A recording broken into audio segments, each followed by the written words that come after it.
remember the whole part about Brenda and getting married and all that. But I'm glad you mentioned it. But yeah, this is definitely a meaty part of the story. You know, the credit with my career is I worked at GAC. Did you? You did.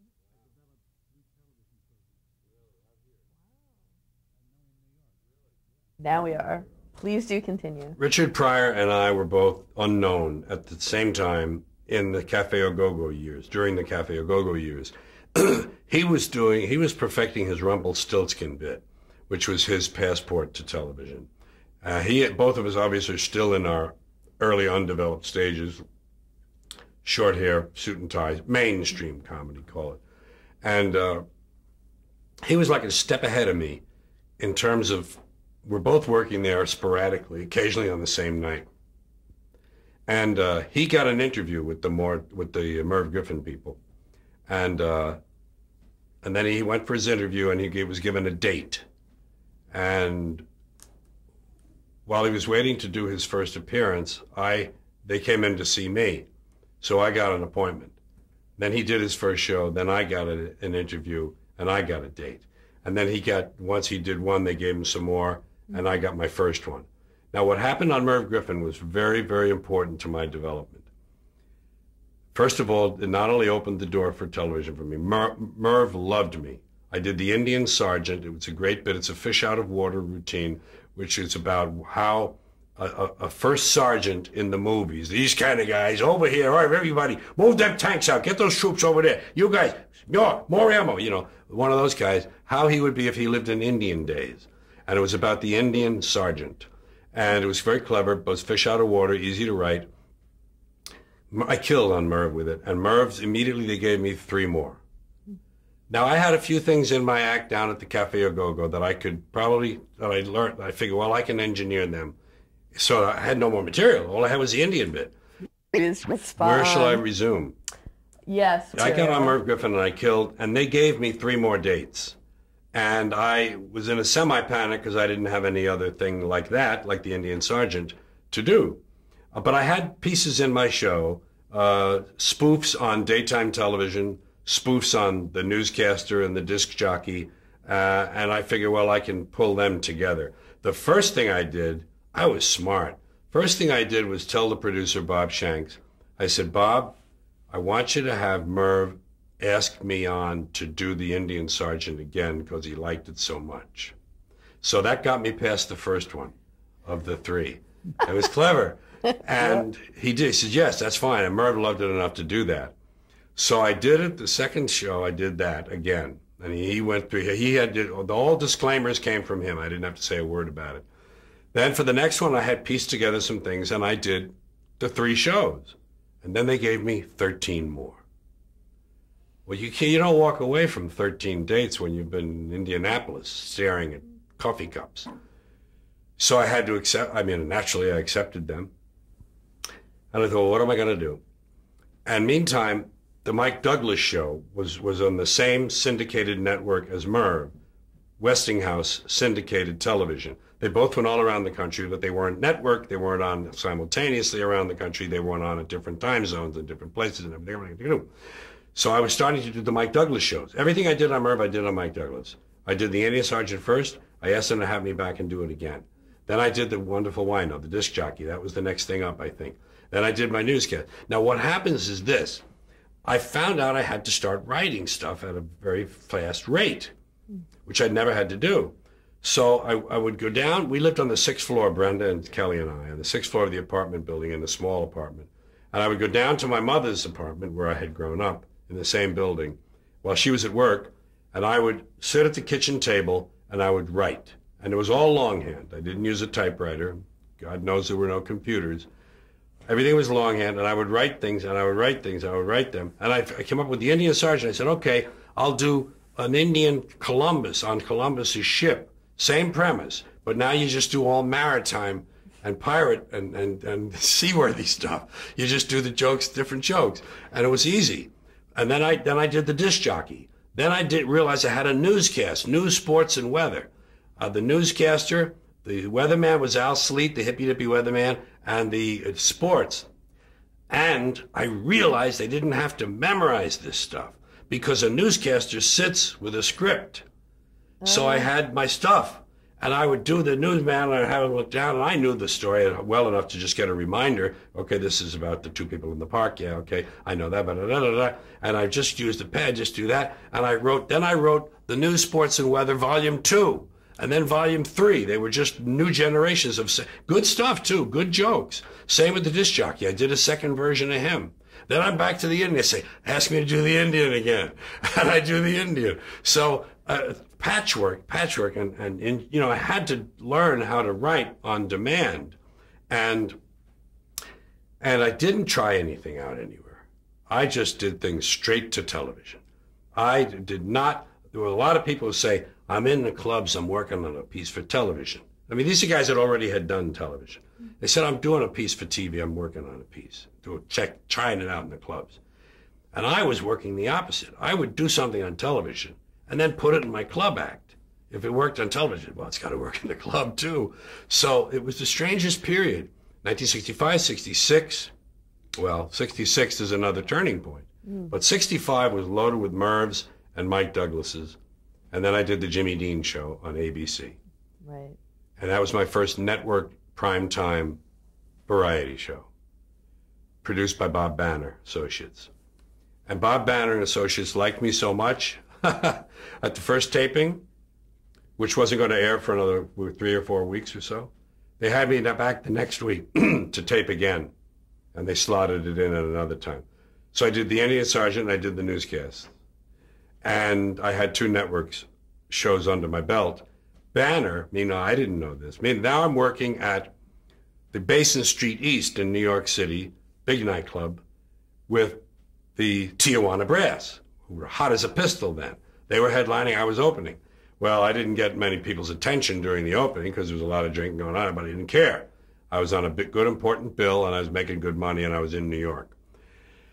And Bob Banner's people came in to see me there, and they liked me. Apparently it was a show where I was able to get my stuff out and get it across and everything. And they knew me from the other show, the Jimmy Dean.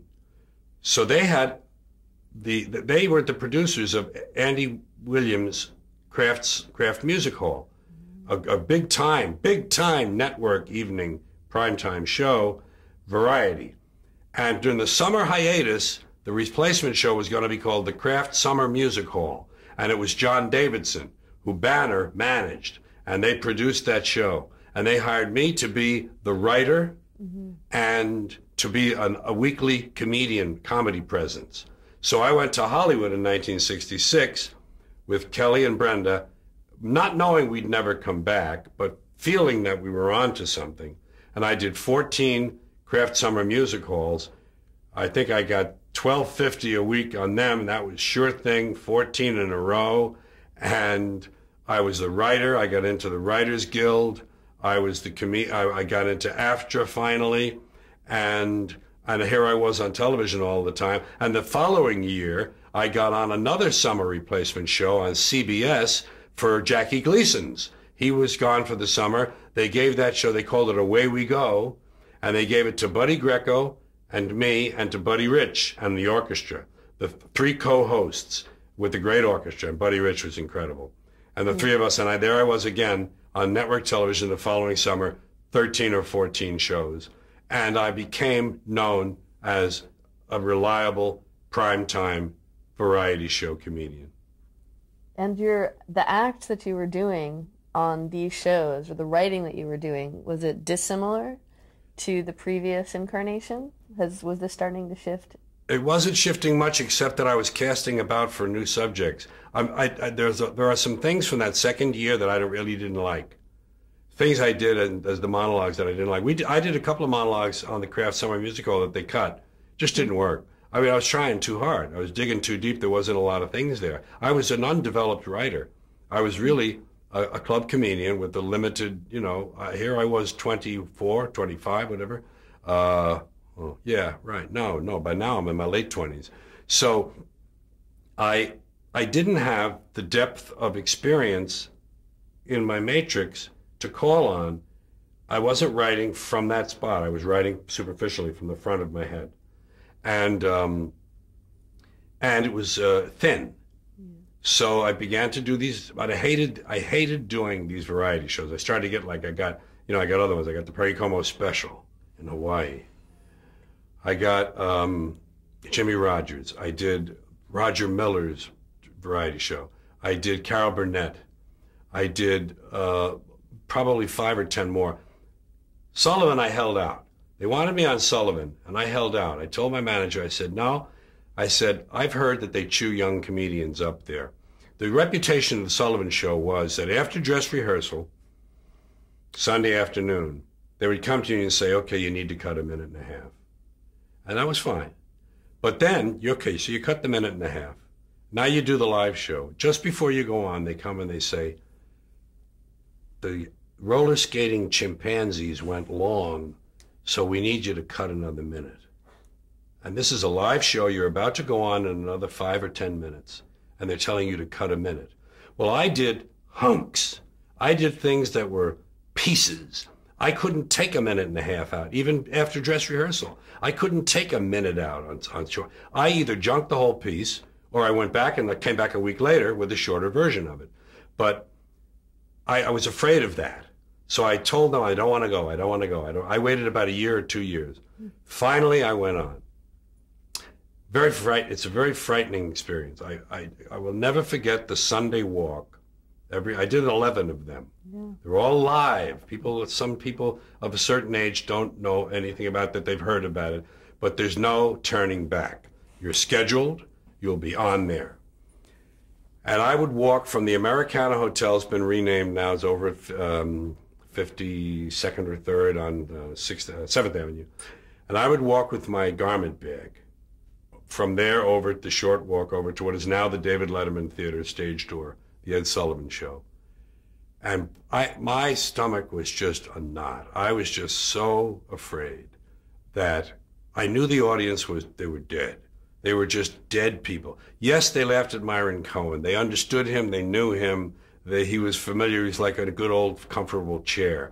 And Jackie Leonard could mow them down with energy. And you see, the trouble with that audience was, first of all, they were old-fashioned. But second of all, a lot of them in the orchestra knew that they'd be turning the lights up later when Ed would introduce Joe Louis or Babe Ruth's widow or somebody from the audience. Stand up there, take a bow now. Come on now. Oh, turn the lights now. All right. And they knew these people dressed for that. Mm-hmm. These people had their furs and stuff and their jewelry and stuff. And so they were a little bit tight, a little bit tense. And here I am trying to do, quote unquote, a little bit avant-garde stuff, a little different. Now, I did well with the Indian Sergeant. I did well with the stuff I knew well, and I knew. But now we're getting down to, they keep having me back, and the money's good. And you don't walk away from Ed Sullivan's. It's good to have them on your resume. How many do you do? 5? Get them in there. We want them in this club, So I was a victim of my own success, and I did some Ed Sullivans I hate. I've got all 11 of them on a disc. I wouldn't look at them. I wouldn't look at them because I don't know which ones I'm going to see. I don't want to. It's too hard when you know you've come a long way. It's too hard to see yourself, getting knocked down by a fastball pitcher, You don't want to see that. You don't need to. I know who I am now. I'll look sometime maybe, but it's time consuming for one thing. On those Ed Sullivan shows, I began to realize, not just there, everywhere, all these shows, I didn't fit. And here's what I was missing. I was missing who I was. I began with a dream of being Danny Kaye, which is a very mainstream dream. It's very middle America. It's a people pleaser job. And I dreamed a path that was traditional. Comedian, disc jockey, comedian, actor, big success. A mainstream dream. Meanwhile, what I really was an outlaw and a rebel because I had lived that kind of life. I got kicked out of 3 different schools. I got kicked out of the Air Force. I got kicked out of the choir. I got kicked out of the altar boys. I got kicked out of summer camp. I got kicked out of the Boy Scouts. And I quit school at 9th grade. I had great marks. I was a smart kid, but I didn't care. They weren't teaching what I want. I didn't give a shit. It's important in life if you don't give a shit. It can help you a lot. So I didn't give a shit. And I was a pot smoker when I was 13. We broke the law. We broke into cars. We broke into offices. We broke into Columbia University. We broke into stores. We did all sorts of unlawful things. And I was that kind of person. I was one who swam against the tide of what is expected and what the establishment wants from us.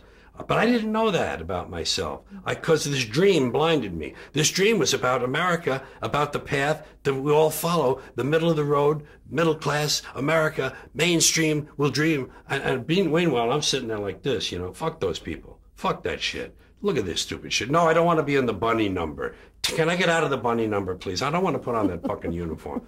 And I didn't know this dissonance was inside me. And in the period this is happening, all through the 60s, the counterculture was forming. The free speech movement started in Berkeley. The hippies were growing into a force. And peace, love, power, flower power, pot smoking, anti-authority. See, bing, ding, ding, ding, anti-authority. Throw over the establishment. Burn down the math building? Wow. Ding, ding, ding, ding, ding, ding, ding. So I gravitated toward that because I was that person, really. And the people I hung around with were that way. The musicians I knew in the late 50s had gone through that transition. Suddenly they looked different, and their music changed. And I'm listening to people like the Buffalo Springfield. I'm listening to Bob Dylan. I'm listening to these people, and I realize these artists are using their talent to project their feelings and ideas, not just please people. And I began to take some acid and some mescaline. I didn't overdo it. I had a couple of trips that weren't the best, but I had a lot of great trips. And that is a values-changing drug. Hallucinogens are a value changer. So is marijuana. Like it or not, it changes your values.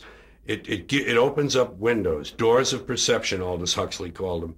And you see things differently. And I suddenly was able to see my place and to realize I was in the wrong place. You see, in 1967, the summer of love, the peak of the hippie movement, I was 30. I was entertaining people in nightclubs who were 40. And they were at war with their kids who were 20. There was a generation war. I was in the middle of it. I was 30, 20, 40. And I'm going, see, what the fuck am I doing over here? These are the people that will at least understand me and give me a chance. So it took 2 years. I didn't go to the mountain and come back different. I didn't do a Bobby Darin. I didn't do a whatever, those people who just go away and they're back new suddenly. I took 2 years to change, and it happened on television. Happened on daytime television. Happened on syndicated shows like Della Reese, Virginia Graham, and Steve Allen had one of his many incarnations. He had so many great shows. This was one of his syndicated shows in Hollywood. And I went on there. Those shows had 5 shows a week. They needed people. I went on there. My beard was growing and growing, getting longer. My clothes were changing. My attitudes, the things I was allowing out of me were changing. And I talked about my changes on the panel a lot. Virginia Graham loved it. Virginia Graham had Henry Mancini on with me one time, and he had admitted to smoking pot. And I just thought that was great. Henry Mancini smoked pot. Whoa! And Virginia Graham was a real shit stirrer anyway. She loved to stir the shit, and I loved that. And I'd talk about these things that I felt and those stupid shows I'd been doing. And Steve Allen was nice. And Steve Allen told me something. I was on there, and he was big with a bowl of fruit, and he always had a bowl of fruit. And I'm eating a plum in between commercials or tape stops. I'm eating a plum. And I said, you know something, Steve? I said, isn't it interesting that the meat of the plum is really sweet, but when you chomp down on the skin itself, there's this bitter, sour taste there. He said, that's a poet's thought. I thought, wow. He told me I was a poet. And just I was just expanding. I was just expanding naturally. It wasn't forced. It was organic. It was who I really should have. Yeah, who knew? Who knows before the fact? You don't know that. I mean, there's no place like the counterculture in 1960 for me to identify with. I knew about folk rooms. That's why I went to the folk clubs, to go to the hootenannies. I knew the pot smokers were in the folk rooms. So I had denied that part of myself, and finally it came into full flower. And I never became a really big success until that. Mm-hmm. I probably had 200 television appearances by that time, and I still wasn't realized. as a writer, comedian, as a comedian. By that I mean I hadn't let myself grow into that, and I found out later I was more than just a comedian. Right, you found your identity Yeah, on screen. I did, and then slowly, and I really didn't find my comic voice until 1992. If you want to talk about milestones, I read something when I was still a comedian in the Greenwich Village. A friend of mine, Bob Altman, not Robert Altman, Bob Altman.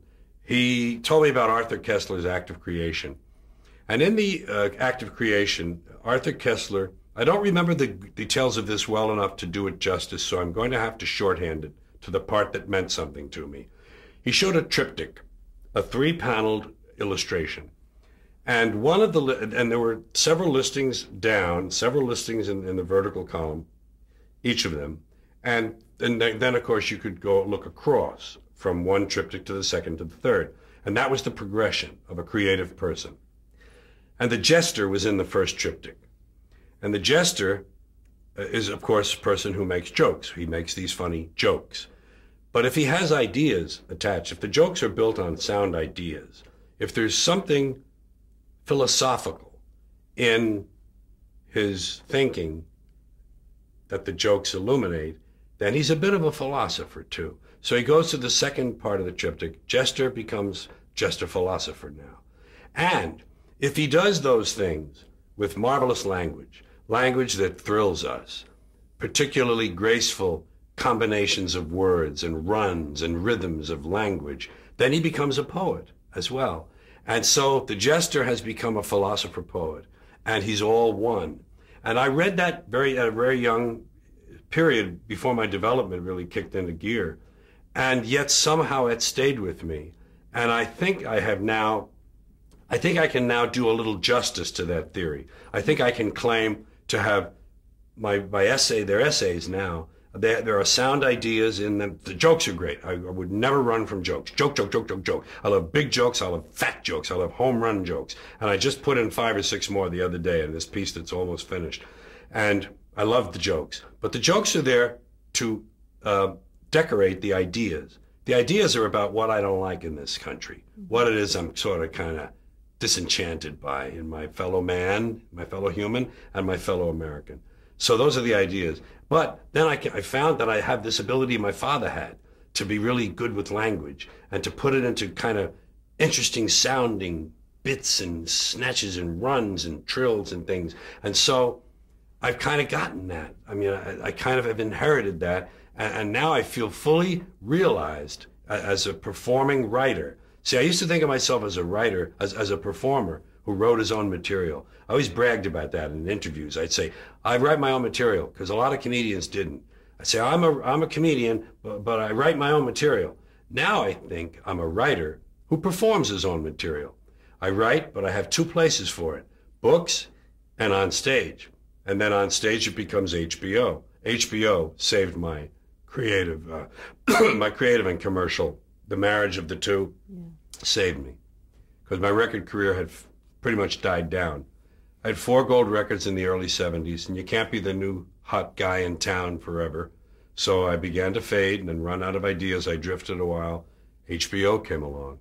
In 77, I did my first show for them. They didn't have many subscribers. 78, I did another one, and I was on my way. I've now done 13 of them, and number 14 is coming. And that is what has kept me in front of a mass audience without censorship. I don't mean just fuck, shit, and piss. I mean ideas that would be unwelcome on commercial enterprise television. Because commercials, it's in the word. It's a commercial enterprise. They can't allow you to be upsetting the customers. No. Can you soften that a little? I don't do that. I mean, I do the Tonight Show occasionally. I do Letterman occasionally, just to plug a new thing that came out that I want to plug. And I work on some things for them that are good from the panel, you know. But HBO without commercials, boy, that saved my ass. And it really made me who I am. It allowed me to continue working 200 days a year, or 100, however many I was well enough to do. And that forced me to write. Every time an HBO came around, I'd throw the show out and I'd write another one. I became a writer because of HBO. It's a weird life, you know. Right, and to be able to do those extended hearing you talk about, the jester, philosopher, poet, I thought of the opening monologue of one of those specials, Modern Man. Yeah. And it's a rap. I mean, Yeah, it's a rap poem. Yeah, and it's all about language, and it's all about jargon, really. American jargon in this decade, let's call it. Yeah. And I'm a modern man, a man for the millennium, digital and smoke-free, a diversified, multicultural, postmodern deconstructionist, politically, anatomically, and ecologically incorrect. I'll do a short part of it for you. I've been uplinked and downloaded. I've been inputted and outsourced. I know the upside of downsizing. I know the downside of upgrading. I'm a high-tech lowlife, a cutting-edge, state-of-the-art, bi-coastal multitasker, and I can give you a gigabyte in a nanosecond. I'm new wave, but I'm old school. And my inner child is outward bound. I'm a hot-wired, heat-seeking, warm-hearted, cool customer, voice-activated and biodegradable. I interface with my database. My database is in cyberspace, so I'm interactive, I'm hyperactive, and from time to time, I'm radioactive. That's enough for now. Thank you so much. That was a great piece to do, and I, for some reason, can't forget it now. It's No, lodged in my memory. Right. What kind of audience reaction did you have with something like that? Well, during for my own audiences, I draw my own people, so I'm very lucky. I don't have to win over an audience. I just have to let them know they're getting what they expected. They would want to laugh at certain points where the thing crests and a section is over with something similar to what would be a punchline. And they would want to laugh at that. But I would want to continue with the rhythm of the poem. So I would always override their laugh. Then I got used to the places, there were 4 of them, where they definitely wanted to laugh. And I then learned to pause there, catch my breath, let them laugh, and then pick it up and just get right back into the energy of it, So they love it, and it's like it's a tour de force type of thing, and they really like the dexterity, I guess. That's the Danny Kaye part of my genes. Mm-hmm. That's the Danny Kaye, the intricate verbal pyrotechnics. Boy, he was fabulous. But you know what he did to me? Danny Kaye? Danny Kaye. I was a little kid. I collected autographs. Danny Kaye's my hero. All right, you want to hear a sad story? Yeah. Danny Kaye's my hero. Okay? And he was appearing at the Roxy. I used to, or was it Radio City? No, it was Roxy. The Radio City Music Hall? It was one of the two. There were 4 theaters in New York that had movies and stage shows at the same time, one after the other. Movie stage, movie stage, movie stage, all day long. Capitol, the Paramount, the Strand, and the Roxy. And, of course, Rockefeller, Radio City. I think it was at the Roxy. I stood outside and waited for him. I knew the schedule. You go there and you open the stage door, and the guy inside, you say, what time is he coming back? Is he out? Is he in? Is he He's out. He'll be back at such and such. The show starts 5:15. He's got to be here at 5. Okay. So I'm waiting, and it was a rainy day, misty, cold. And I'm in the little doorway, just barely protected from the rain, waiting for Danny Kaye. I waited for probably an hour. And I was the only one there. Only one. It's different when there's a crowd of people. The only one. A cab pulled up. He got out, and he walked right past me. And I said, can Mr. Kaye, come here? I'm doing all that stuff. Not even an I don't sign autographs. Didn't even look at me. Walked right in the stage door. And I never forgot that. And when I met him later on in life, when I was an established comedian, we met briefly at something, and I didn't tell him. I thought that was my gift to him, not to tell him that. But it was kind of a crushing moment, Like you said, you almost surpassed that dream. I mean, that was a childhood dream. Yeah. I found a fork farther down the road than that. Yeah. Yeah. We're going to stop. Okay. Break tape.